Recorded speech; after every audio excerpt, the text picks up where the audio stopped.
शिवाजी महाराज की धरती है। ये वीर पुत्रों की धरती है। हमारी कमेटी, हमारी संस्था नमन करती है। फिर वो ढेलिया जाएगा, फिर उनका असली में आ गया।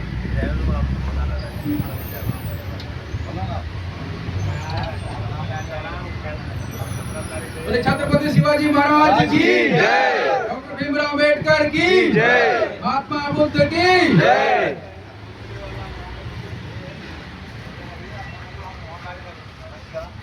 मुंबई ऑटो रिक्शा टैक्सीमैन यूनियन जिंदाबाद। मुंबई ऑटो रिक्शा टैक्सीमैन यूनियन जिंदाबाद। आवाज दो, हम सब एक हैं। आवाज दो, हम सब एक हैं। आवाज दो, हम सब एक हैं। आवाज कोणाचा? बोला रिक्षा चालकांचा। आवाज कोणाचा? हम सब रिक्षा चालक। आवाज कोणाचा? हम सब रिक्षा चालक। अभी पास आप लोग देखे होंगे कि मुंबई महाराष्ट्र में जिस प्रकार से फरमान आया था हमारे परिवहन मंत्री जी का भाषा को लेकर, तो वो फरमान ही रह गया। उनके तरफ से बहुत सकारात्मक विचार आया। हमारे संगठन और काफी यूनियन, काफी लोग इनका विरोध भी किए, लेकिन उसमें कुछ बदलाव किया गया है।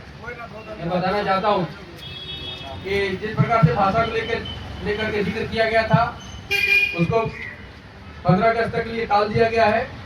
किसी भी प्रकार का उसमें जिक्र नहीं है, लेकिन भाषा को सीखना अति आवश्यक है। भाषा को सीखना चाहिए। जिस प्रदेश में हम लोग रहते हैं, उस प्रदेश की गरिमा, उस प्रदेश की भाषा, वहाँ की नीति को अपनाने में कोई दिक्कत नहीं है, हर एक को अपनाना चाहिए। तो हमारे संगठन की तरफ से ऐसा हम लोग को ज्ञान मिला है कि हम लोग को इसके विषय में देख रहे हैं कि 15 साल 20 साल से हम लोग रह रहे हैं, फिर भी पूर्ण रूप से मराठी नहीं बोल पाते हैं। कहीं ना कहीं हम लोग कमजोरी है और हम लोग ध्यान नहीं देते हैं। भाषा को बात करने में ज़्यादा कोई दिक्कत नहीं है, संस्कृत से मिलता जुलता भाषा है, हम बात कर सकते हैं, लेकिन हम लोग ध्यान नहीं देते हैं। इसकी वजह से हम लोग फेस टू फेस बात नहीं कर पाते। तो थोड़ा सा ध्यान देना है। और सरकार के द्वारा क्या प्रतिक्रिया आई है कि कहीं ना कहीं संस्था के द्वारा कहीं उनको भाषा सिखाने का जो भी प्रक्रिया बनेगा, तो हम लोग भी उसको मानेंगे और मानते हुए आगे के दिन में जो भी आएगा उनका मैसेज उसे हम लोग करेंगे। और जब हमारे सरकार के द्वारा हम ऑटो चालकों को तकलीफ हुई है, कुछ हमारे पक्ष में फैसला नहीं आता है, तो हमारी यूनियन हमेशा उनका विरोध करती है।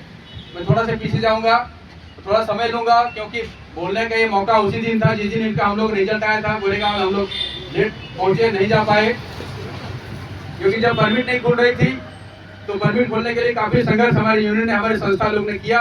और परमिट की जरूरत मुंबई प्रदेश में, पूरे महाराष्ट्र में जरूरत थी। पहले भाड़ा रिफ्यूजल का केस बहुत ज्यादा होता था, क्योंकि ऑटो कम थी, पब्लिक ज्यादा थी। और ऑटो वाले क्या करते थे कि अपने डिमांड से अपने गंतव्य स्थान में जाने के लिए वो फिर पैसेंजर को चॉइस करते थे, तो रिफ्यूजल का केस सबसे ज्यादा होता था।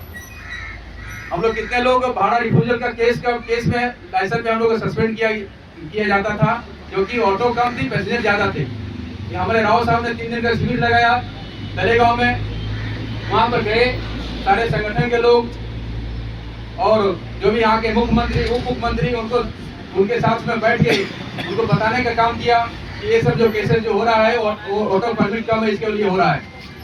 दूसरे में जब परमिट खुली 2014 में लॉटरी सिस्टम से, तो उस समय भी जो सो उनका सिस्टम लगा दिया। सिस्टम का जिक्र किया कि जो कोई ऑटो चालक मालक 10वीं 12वीं किया रहेगा, उनको एक परमिट लॉटरी सिस्टम से दिया जाएगा। तो जो पढ़े लिखे थे उनको तो लॉटरी सिस्टम में लगा, कुछ लोगों को मिला, कुछ लोगों को नहीं मिला, और कुछ लोग वंचित रह गए जो बिल्कुल पढ़े लिखे नहीं थे, उनके पास